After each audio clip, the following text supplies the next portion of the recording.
Hey there, alchemists. Welcome back to more crystal sessions.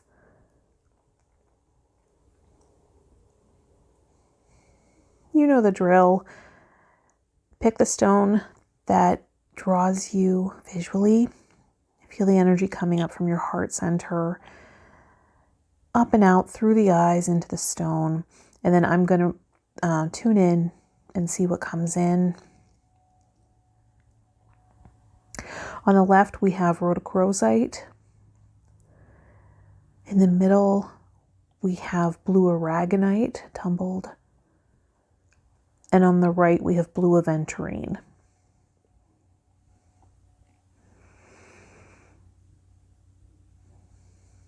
Continuing to send your energy, a few more moments. You can either watch the video from beginning to end or go right to the timestamp of the crystal of your choosing. Let's get started. Okay, so working with the Rhodochrosite. Nice. Let's tune in and see what comes in.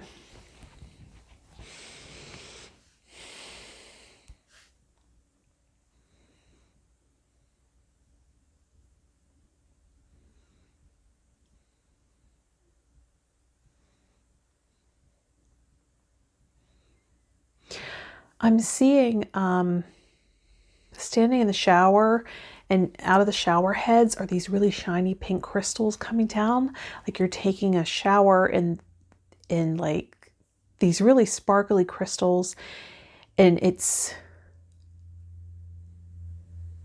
they're coming into the aura, and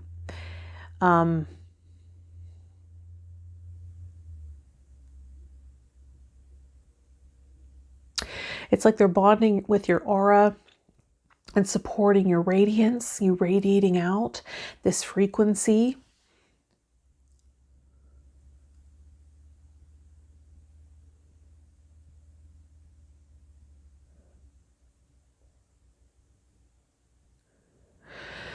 So there's this message of upgrading your idea of self-care, that sometimes we think we need to do really major things to take care of ourselves and let our bodies know that, it's loved or whatever, or really do a lot to manage our energy field and all of that. And that can sometimes be true, but also know that things like enjoying a shower,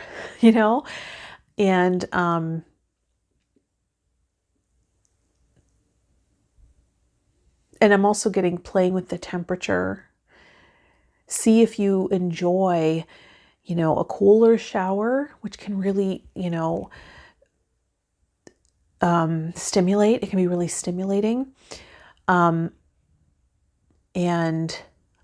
if, you prefer the soothing feeling of a warmer shower,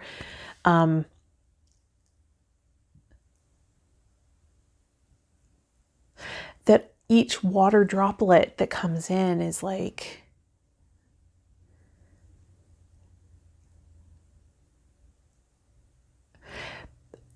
there's a message here of how miraculous our connection is, and that each water droplet has its own frequency signature, right? And yet it all comes together, and it can really shift. Maybe you notice each time you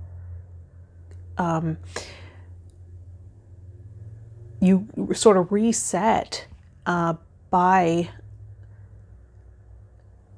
jumping in a shower, how transformative that can be for you, that we really underestimate how amazing that can feel. And so what's coming in is using that time, in addition to why you would take a shower, right, for hygiene purposes, also using it as meditation, self-care, getting in touch with bliss and pleasure, right? Imagining this pink energy coming down, representing love. Oh, I guess it's pink because the rhodochrosite. I was going to say, choose a color that's meaningful to you, but I'm getting pink because we're working with rhodochrosite right now.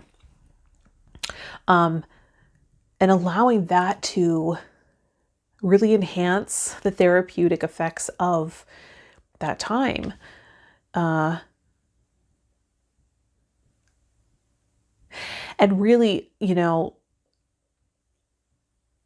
noticing the power in that intent, in adding intention, and working with your mind to shift frequency by where you choose to put your focus, how you decide to play with your perception, right? And how imagination can shift your experience, right?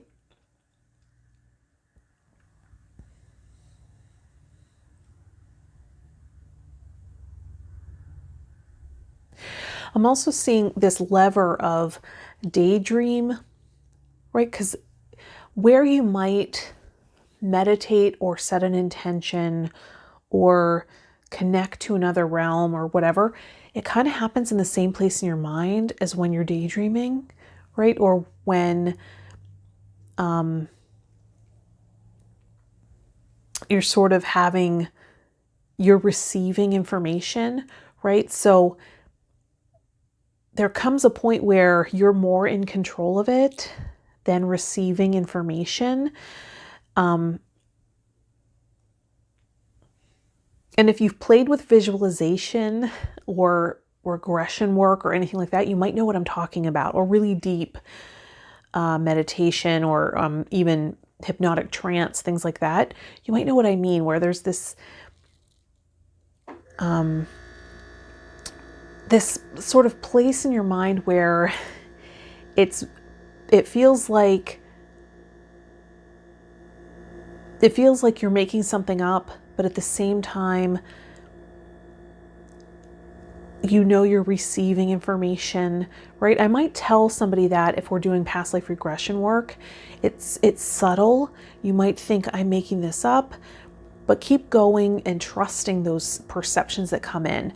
Well, you're being asked to kind of walk that line of being your own healer in this way, right? And being in touch with your intuition about what your needs might be for healing.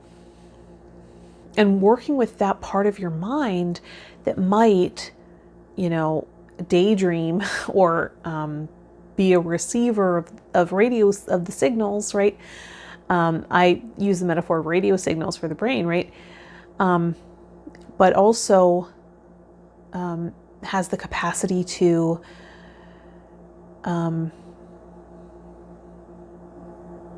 bend the perception of reality in a way that gives a healing response to the whole system, right? Where you put your focus, right? Much like imagining pink light coming down from the shower, what effect does that have on you? Maybe you're already playing with these things. Like inhaling this green light, right? Working with light seems to be coming in for healing purposes. Imagining gold in the aura, right? Color seems to be a big theme here too. Working with color.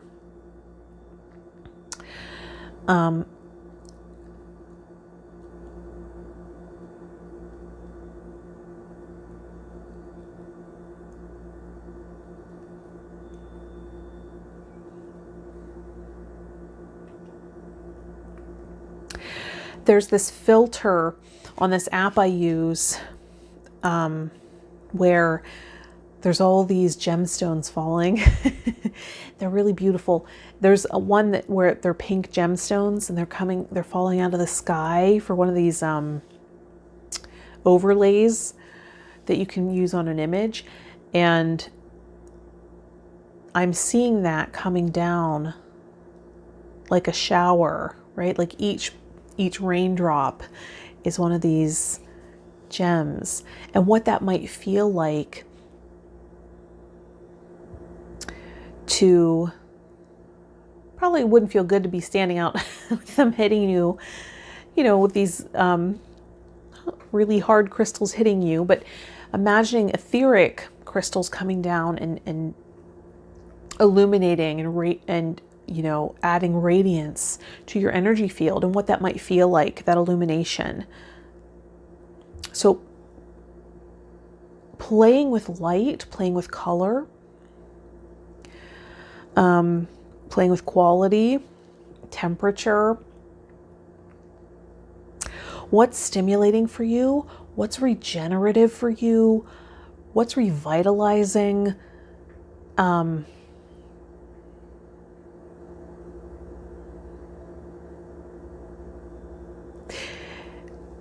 Yeah, you're being asked to really get in touch with what works for you, what's healing for you.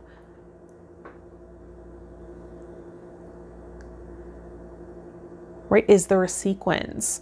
Like, it feels good to go from imagining pink with the cool water and then turning up the heat and imagining gold in my aura, right? Finding a sequence, finding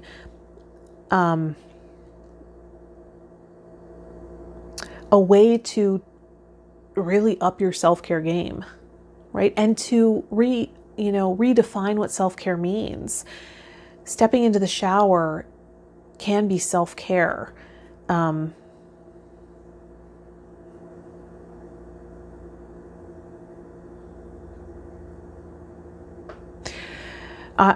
I was in this embodiment conference and the presenter was saying, let's up our self-care. Let's redefine self-care. Imagine that getting up and using the restroom is self-care, or noticing you're thirsty and drinking. For someone who isn't familiar with being embodied consistently, that's a great start, right? Just noticing those sensations, paying attention, being mindful. So really tuning in and playing with the healing responses of the body. It's also coming in that a lot of the things we do for healing, someone made it up, right? Someone was playing with perception, playing with movement, playing with, well, imagine this color, and just noticing. So you can do that for yourself, right? And really innovate your self-care routine. Something that's really transformative, transmutive, and nourishing for you.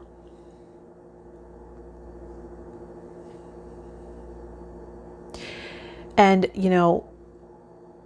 maybe that will make it more doable for you. If you're feeling like, I don't have hours in my day to give to caring for myself, well, can we just add an element of healing to the things that we already have scheduled, right? Or just noticing the sensations of the body, of your body. Maybe that's a good thing too, to start saying your and claiming it. Sometimes I find myself using that distancing language of the body, but my body. And I know that when I took that class and that was talked about, his name was Mark Walsh, talking about taking a sip of water and just noticing the disappearing effect as it goes down, right? Noticing when you have to use the restroom, knowing that getting up and moving when you've been seated a long time is really good for the body. See it as self-care. And I noticed I started being much more gentle with my body. I started noticing when my leg was uncomfortable because I was sitting in a certain position, and just, rubbing it, showing it care. It really promoted and encouraged this really stellar care and consideration of my physical self. And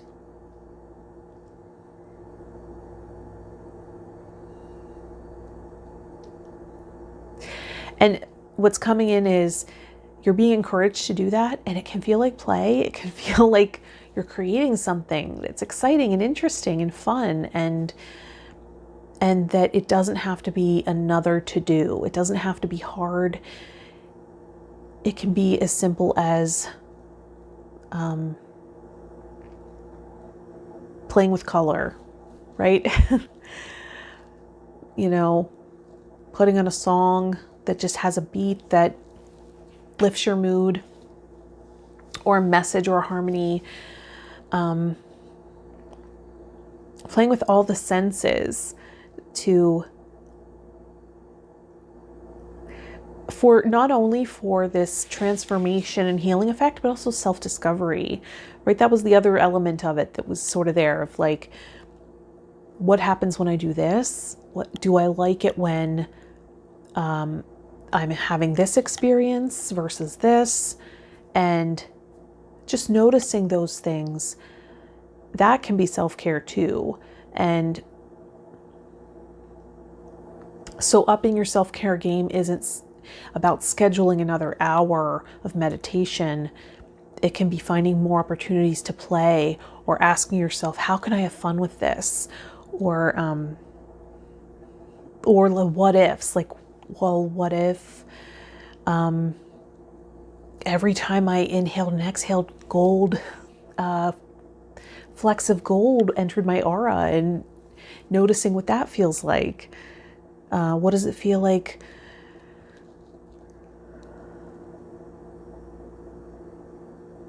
to step in a really hot, steamy shower, right? Or bath, or the stimulating effect of the cold, right? Which do I prefer?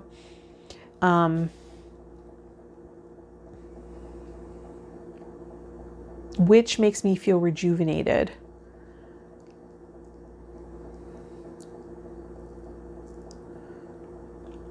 And maybe there's a combination or a sequence that really works.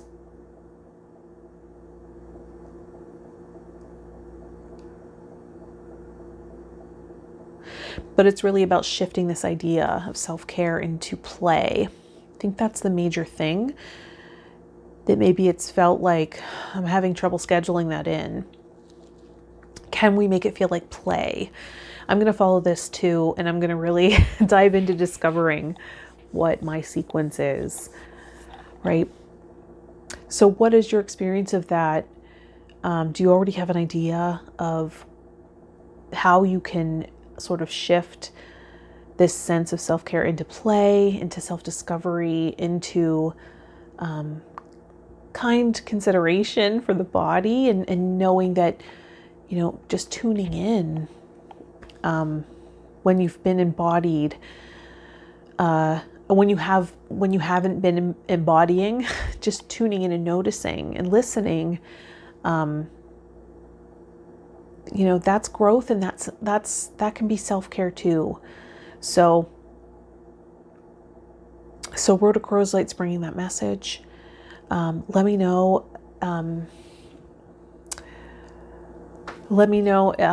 I'm getting like this high-pitched frequency right now. So maybe you're receiving information, downloads, right? And it's what came in before was like, is this something I'm making up, or is this, something I'm receiving? And maybe that came in to be a message of, you're receiving guidance and wisdom, right? And so trust that and follow it when it feels right. All right. So that was Rhodochrosite. Thanks for liking the video and subscribing to the channel. These sessions want to transform into more alchemy for transformation and healing from the crystals. So that's what I've been doing. You always witness my transformations on this channel. So thank you for your patience around that. I'm trusting my guidance, and sometimes it's a slower shift until I really get into the groove. I've had a lot of changes in my life currently, but I really wanted to make content for you. So, so thank you for tuning in and witnessing the growth and the transformation here with me. I really appreciate that. If you want a session, a personal session, or just to reach out, contact me. All the links are in the description, all right? I'll see you in the next one. Bye. Hi there to those of you that chose the blue Aragonite. Really beautiful piece. I love how it glows. Let's tune in.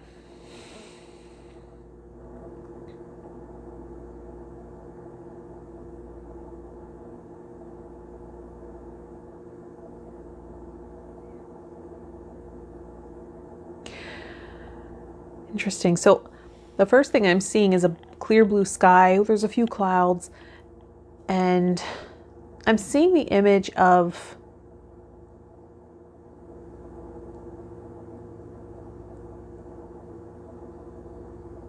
I think it was a kids show that I used to watch growing up, but someone pretending to fly in a plane and waving to the camera as they fly by.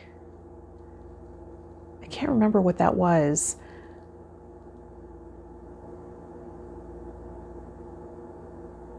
Some kids show, like Clarissa Explains It All or something like that. I can't quite remember, but that's what I'm sort of seeing. Flying in this clear blue sky and then landing.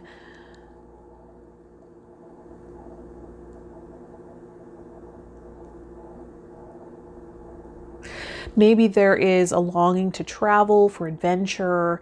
Maybe you're, if you're feeling stuck and stagnant, maybe you have a trip planned.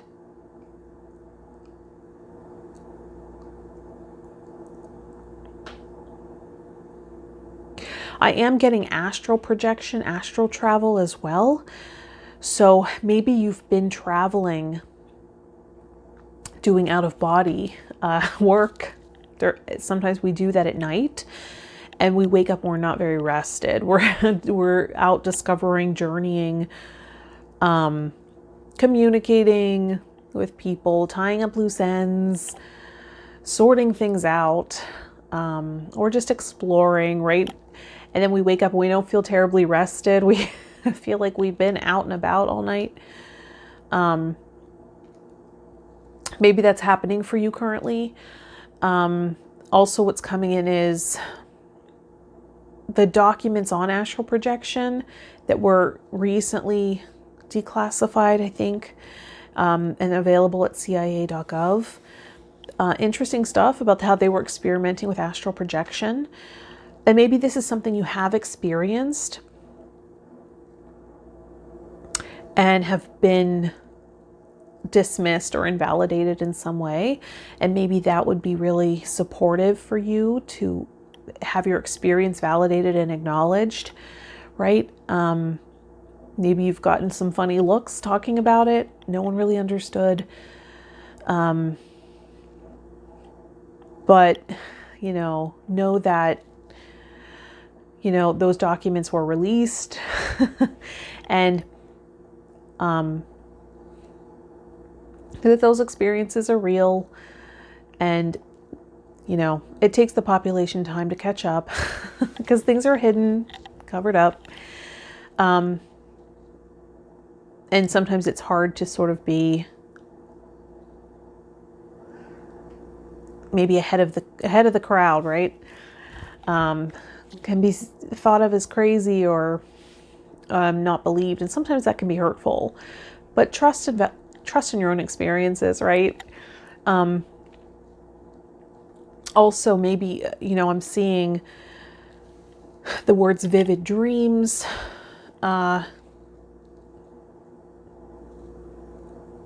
where you're receiving clarity, like this clear blue sky. Maybe you're noticing some nights you go to sleep confused. And maybe that's creating suffering. But you notice that if you give yourself enough time to work things through, you can wake up having your subconscious having worked through some stuff, and you wake up and there's more clarity. Maybe you're noticing that more and more happening. Clarity, the word clarity. Maybe you're asking for clarity. Are you praying for clarity? If so, this is a sign that you've been heard.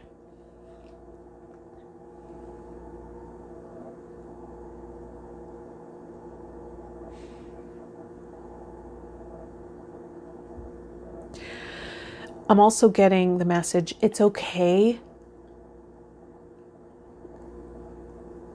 It's okay to not be understood, right? It's all right. You don't need to convince anyone of your experiences. You don't need to convince anyone of anything, right? That even if people don't understand, what's most important is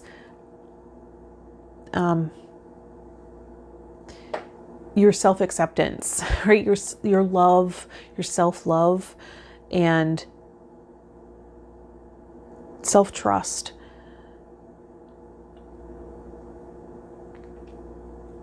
And let that be the focus. I think sometimes we think what we want is to be understood. I'm having deja vu. I don't know if I already said this. I'm having a little bit of deja vu right now. Sometimes we think we want to be understood, but that's not really going to give us the emotional outcome that we're seeking. It's that self-acceptance that gives us this sort of invincibility, this invincible vibe of there's no weak point for you to hook into. Maybe you haven't had the same experiences as me, but I'm not trying to convince you, so it doesn't matter. Right? It kind of gives you this immunity. I think that's the word I was seeking. It gives you this immunity towards judgment when you've accepted something about yourself, right? And it actually puts other people at ease around you. So this mastery in clearing out the confusion of intent, that what's really called for right now is this extreme self-acceptance.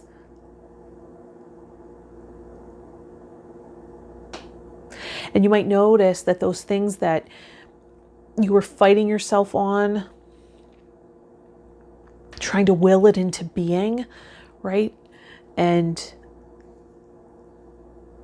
punish yourself, discipline yourself into doing something, that sometimes what happens when we fall into self-acceptance,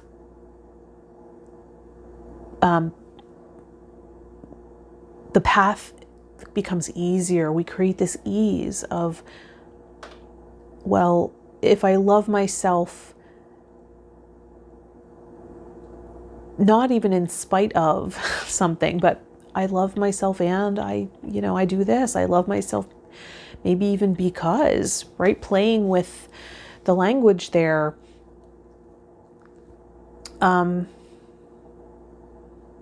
Or I do this because I'm showing myself love, right? Something that's coming to mind is I used to punish myself for loving food, for loving to eat.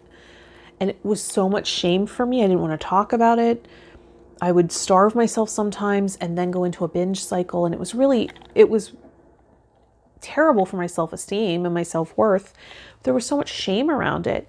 And then when I started just owning the fact that it brought me pleasure, I started seeing that this is something I share with my aunt. She loves food. I started seeing my father's side of the family. That's kind of the thing of the family. And I started realizing, oh, this isn't about me at all. Like, it opened me to see that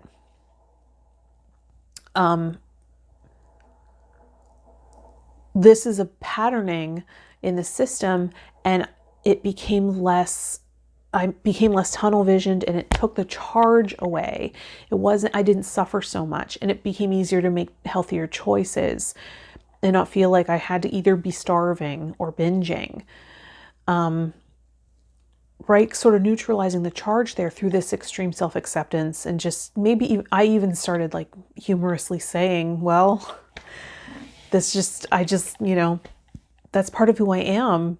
And my mom even started saying, who had a lot of fear when I was a little girl that I would put on weight because I didn't have the same body type as her, who actually maybe even contributed a little bit to this suffering because of her worries and fears around body image, started saying, I can't believe how much you and your aunt are so similar in that way. And instead of it being this thing that made me feel so isolated and separate, I started seeing how it actually is something maybe I was doing to belong, which is kind of ironic. So the charge started going away, and it became less compulsive. So I tell that story because maybe you can see something about your life in that there's this extreme self-acceptance that can take this charge away and make something a little less I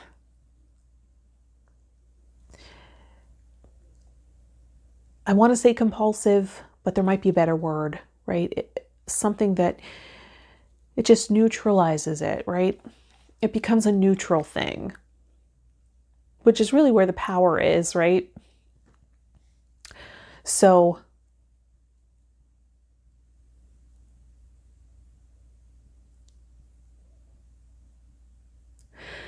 I'm also noticing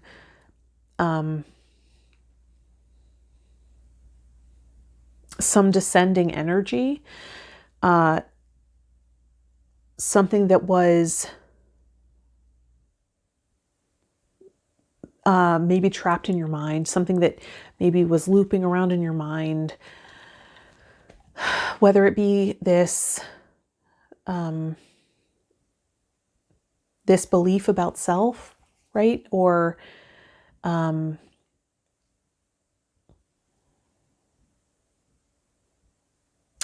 even this, like I was talking about, a secret that can't be spoken, something like that, that keeps it on this loop.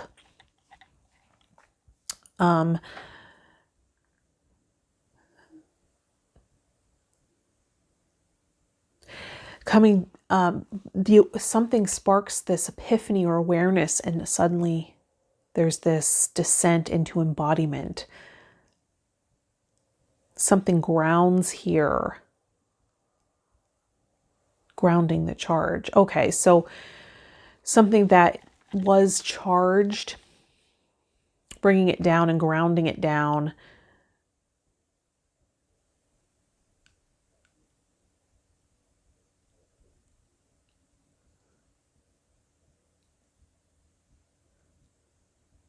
And it's happening through this clarity and awareness,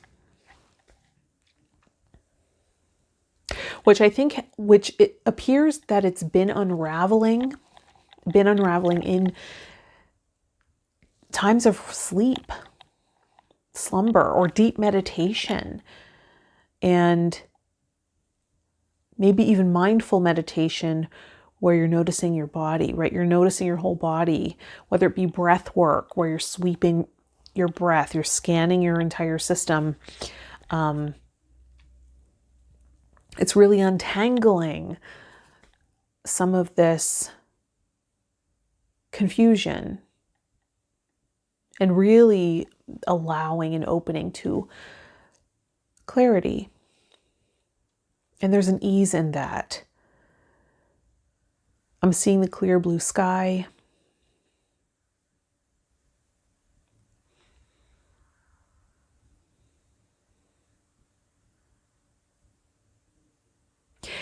And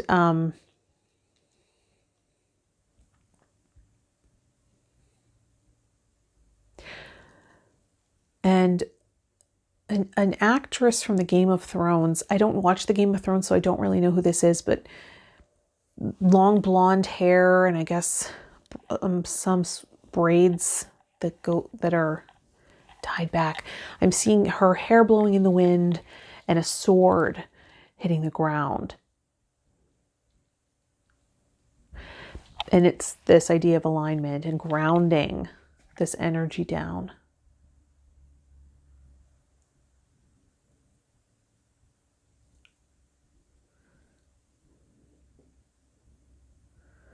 And when the energy grounds, there's expansion in the mind, in the third eye,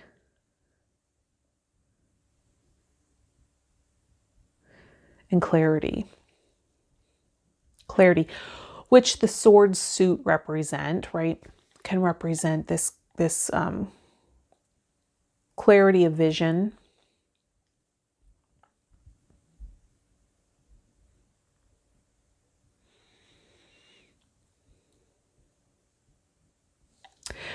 Oh, okay. So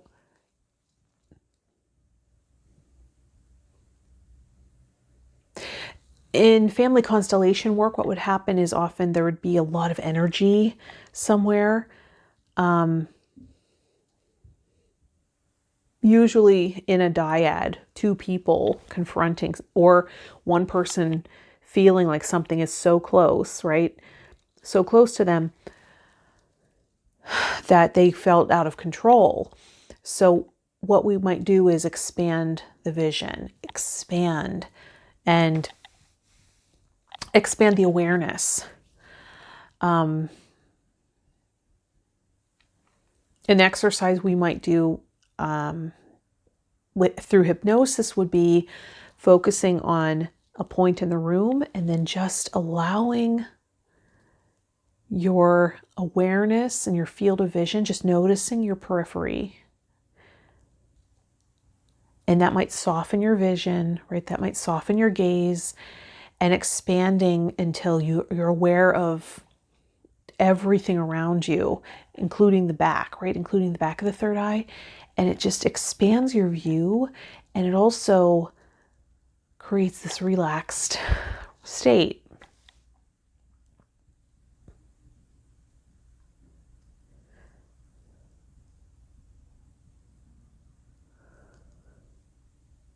So you might find that very supportive if you're feeling charged, right? Or charged energy, or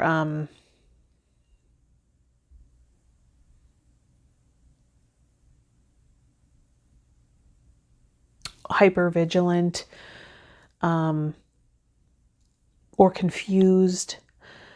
Allow yourself to do that peripheral vision exercise and expand your awareness. And then see if that shifts.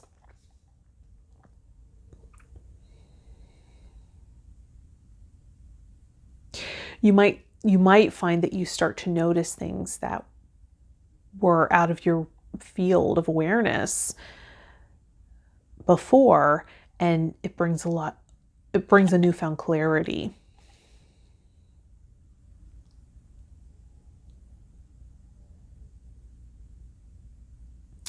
So that's what's coming in for the blue Aragonite. Let me know in the comments if you resonated with that. What the crystals are, my work with the crystals are beginning to transform into this alchemy work, and sometimes transitions are smooth and other times they're not. So I appreciate your patience as I continue to transform on this channel and allow the work to be what it wants to be and not force it. I appreciate your support and your patience around that. And I hope that there's some value in medicine here. Yeah, the way I'm working wants to shift a little bit. So that's why I renamed the work Crystal Alchemy and sessions instead of readings. I'm noticing the crystals want to be worked with for transmutive and transformative purposes. So I want to honor that, but still bring you something of value. So let me know in the comments. Thanks for liking and subscribing. And if you want a personal session or to reach out or find me on social media, the links will be in the description. All right. I'll see you in the next one. Bye. Hi there to those of you that chose the blue Aventurine. I really love this deep blue. It's really lovely. All right, let's tune in.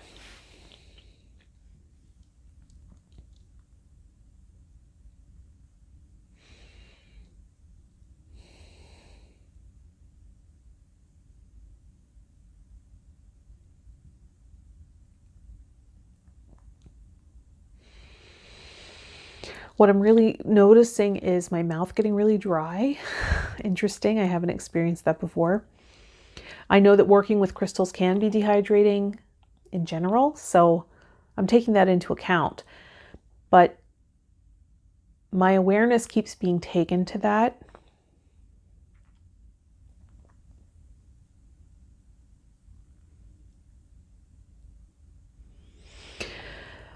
So that might say to me that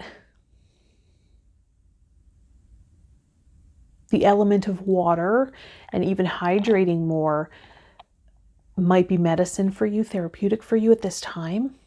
Thinking about what would it mean to you to be in the flow.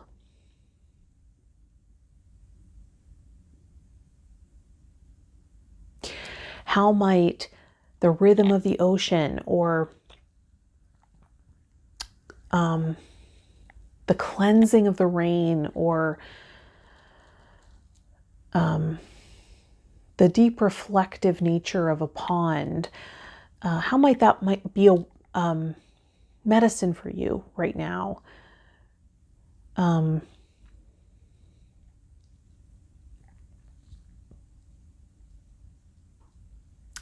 also considering if you're drinking enough water, if you're hydrating enough, because I'm getting that dryness.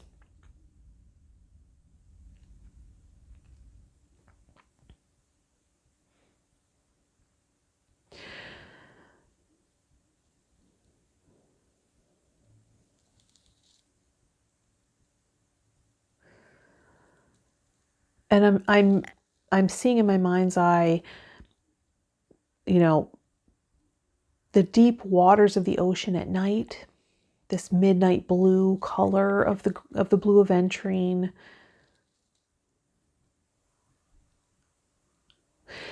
You know, feeling maybe this feeling of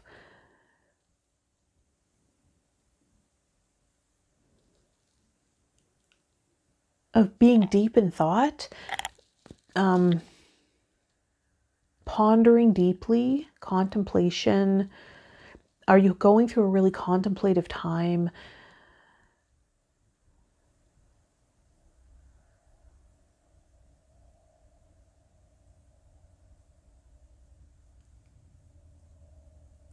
Maybe there's a decision that you're being asked to make right now, or a commitment that you're being asked to make.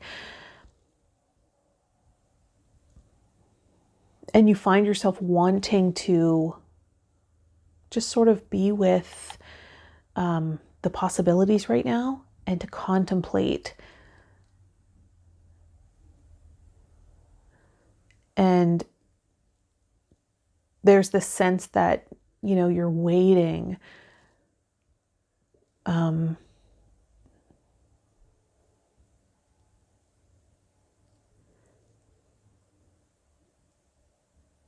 You're waiting for a sense of resolve or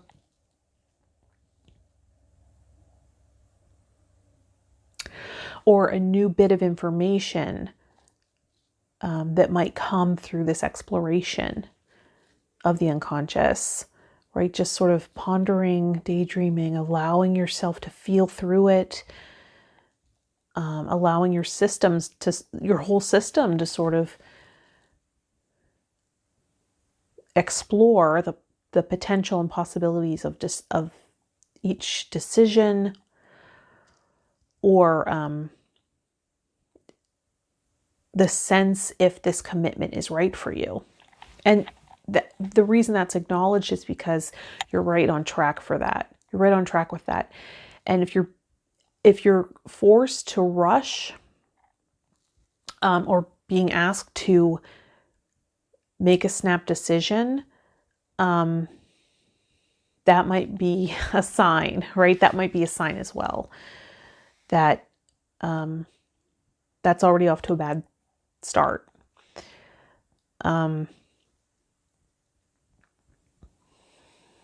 If you're working on manifesting something, if you're in the manifestation process, awaiting the actualization of something, I'm saying that because I see 11:11 on the clock, and sometimes that's a sign for me. This is about manifestation. Note that if you're getting the guidance, right? If you're tuning in to what action steps should I take now, and you're maybe getting silence, and that's frustrating, or you're getting stillness, that is an important part of the process too, right? I think this continues to come up. I think it's easy to forget because we think if we're not doing something or acting, taking action steps, that right, that's always what we need to do. We always need to find the next right action. And sometimes you're going to be called to rest, right? Sometimes you're going to be called to that stillness where you've done what you need to do and that things are being worked out. And we have to trust that. And that can be one of the most challenging parts of the process for many people. That still point, right? The letting go of the expectation or attachment to outcome. Knowing that you intended this or something better, and now it's time, right? You took the guided action and you're asking to receive more guidance. And you're sort of getting the silence that's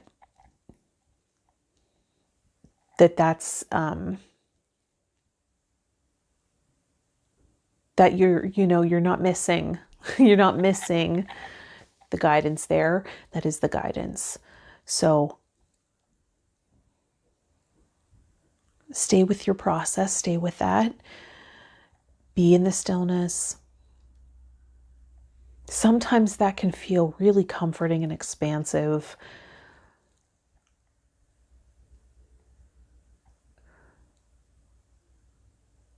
Knowing that there's all these possibilities and potentials.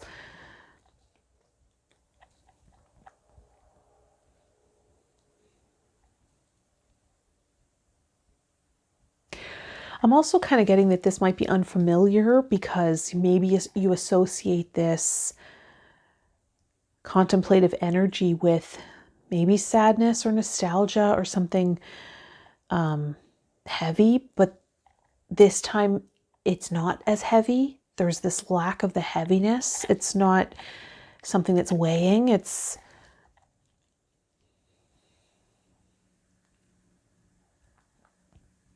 the stillness.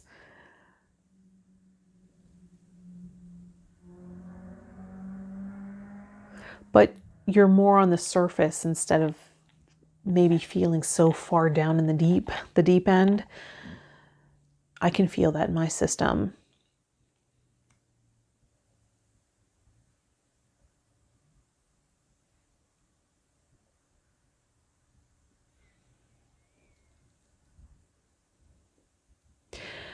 It's okay to be still. It's okay to rest. It's okay to contemplate.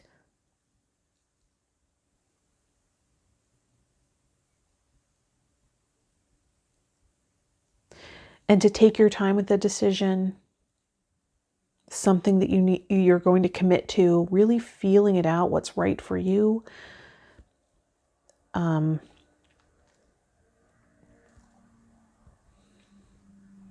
that's exactly right. That's exactly right. You can hear you haven't lost the signal. You heard correctly. It's time to rest. It's time to be still. It's time to reflect. And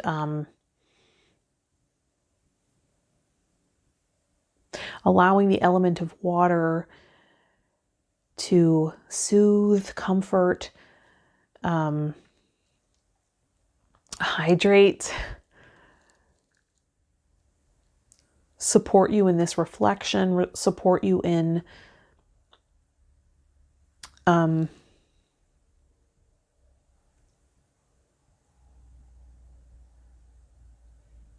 feeling connected.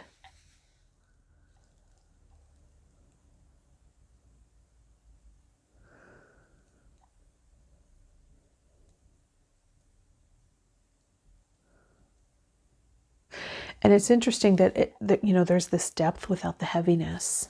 That's what's very interesting to me. Sometimes water just feels so heavy. But what I'm really feeling is experiencing that feeling of doing a deep dive, like really contemplating, really working intuitively or with the subconscious.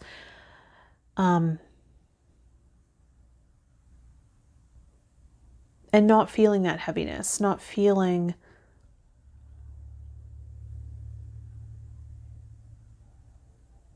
I guess no longer associating a burden with it.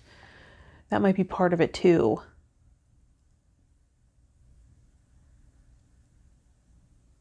Being more comfortable with your depth, with the water element. That could be it as well. Bringing it into balance. That's beautiful. That's a beautiful check-in to see,